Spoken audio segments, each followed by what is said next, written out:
guys, I'm back. This is Rebecca the Diva coming at y'all again with part 2 of my story time about my baby daddy. Number 1, being abusive to me while I was pregnant with my first child. Sorry, I had to film it like this. I do not have a camera as of yet, and I do film with my iPhone, but my iPhone doesn't have a lot of memory, not a gigabyte, so normally if I film a video longer than 5 or 6 minutes, I have to film it in 2 parts and then upload it like that. So where I left off at was the relationship had traveled. It was about going on the 2nd year, and I was pregnant with my 2nd child by him. Yeah, silly me. I decided to stick around and have another kid by this man. Do I regret having my daughters? No, I do not. My daughters are beautiful young women. They are 20 and 22 right now. I raised them practically by myself with the help of, my 2 youngest kids' father. And I don't regret anything. If I had to do it all over again, I would do it again, because God gifted me those 2 young ladies, and they are the reason why I breathe to this day. So yeah, I was pregnant with the 2nd one, and he would always fight with me, and it would be for little stupid things, but yet instead I decided I wanted this relationship to work. Had the 2nd child. Nothing ever changed between us. It was always a volatile relationship. And in between that, you say, oh, why didn't you just leave? Because when you're in a relationship with somebody who's abusive to you, it's not only just physical, it's more so mental. So he would put a lot of bullshit in my fucking head. Oh, you're ugly, you're dark skinned, you're fat, you got 2 kids, who's going to want you with 2 kids? So all of that was sticking in my brain, and I began to believe all of this. Now, had I known then what I know now, I would have been going the first time he even raised his hand to hit me, But once again, I felt that I was summoned to be in that relationship, because I wouldn't have never had my 2 daughters if I did not stay in that relationship. I know that sounds crazy, but children are a gift from God, and that, I guess, was just supposed to be my destiny, to get my 2 daughters. So we're in this relationship, and then finally things were going great for us. Financially we were good. We had moved from Atlanta to New York because I wanted to go back home, to New York, because I'm a diehard New Yorker. I love New York. I love where I come from. I want to go home right now, back to New York, but I can't afford to live there right now. So we moved to New York and all of that. That's where my 2 daughters were actually born, in New York City. And one day I just was sitting, I was on the computer, I was chilling, talking to my sister on the phone, and we hung up because we had our little wifely duties and stuff to do, clean the house, cook, the whole routine. And I was like, I'm leaving. And like I said, we hadn't fought, like physically fought, in about a year or so. But I just knew at that particular point, at that particular time, I had enough. I looked around and saw how my life was, and it was like, this is not what I want. This is no. So I began to plot and to plan. And me and him had always talked about moving to California, blah, blah, blah, so on and so forth. So I was like, you know what? I'm going to California. So I got on the internet, and I was looking for plane tickets. I was like, damn, that's expensive. I couldn't afford it back then. This was in 2001. This was right after the towers had fell. And I was like, I need to leave New York anyways, in case something else happens again terroristically, And I got I got 2 Greyhound tickets, one for me and one for my daughter, my oldest daughter. She was 4 at the time. And I didn't have to pay for the younger one, who was 2. And I left. I got the hell out of there. And he didn't believe me. This was like, he didn't believe me. Oh, you ain't going nowhere. You ain't going. The day I was supposed to leave, it was a bad blizzard in New York City. So I was like, you know what?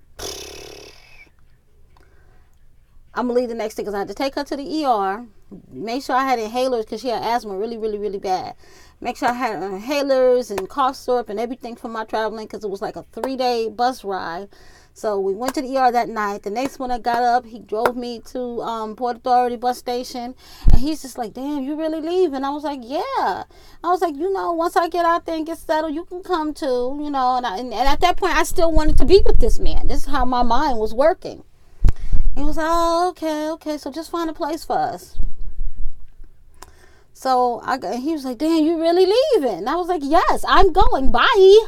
And I got on the bus, and he's sitting outside the bus like this, crying, tears running down his eye. I guess he didn't really think I was going to take his kids and leave. But it's like, nigga, what the fuck? I was going to wake up one day and get smart. And I left. And I hightailed it all the way across country from New York City to Los Angeles, California. Did not know one single solitary soul in California. But I was like, I'm going to make this shit work. And I had enough money, and we stayed in a hotel for about a week. And then I started networking and talking to other people. And I got myself into a domestic violence shelter.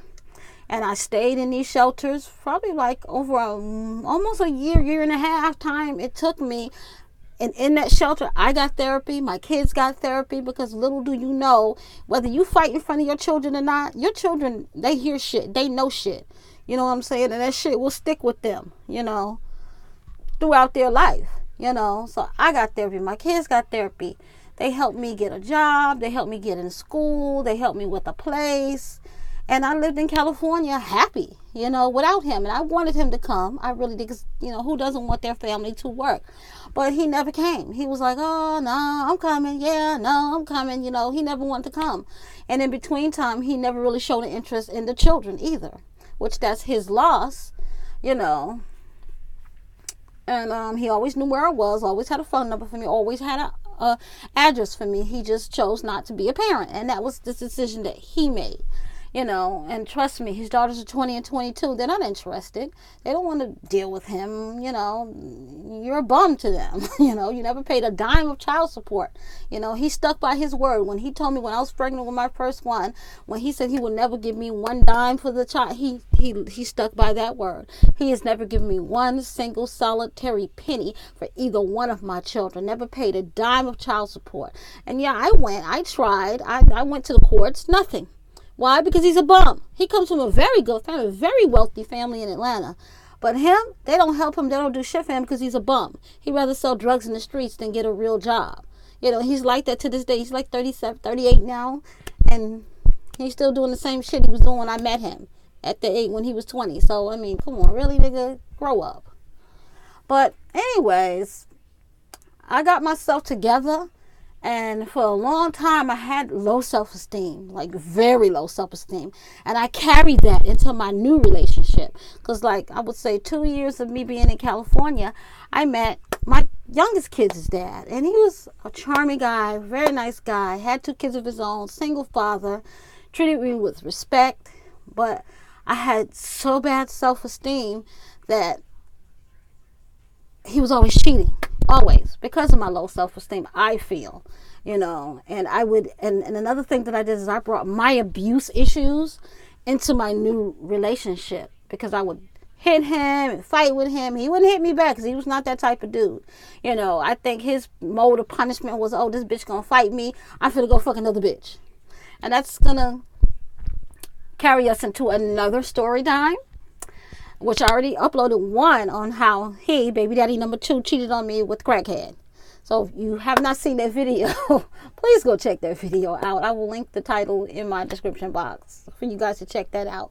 But I just want to end this video in this series to sum up. I am okay. My daughters are okay.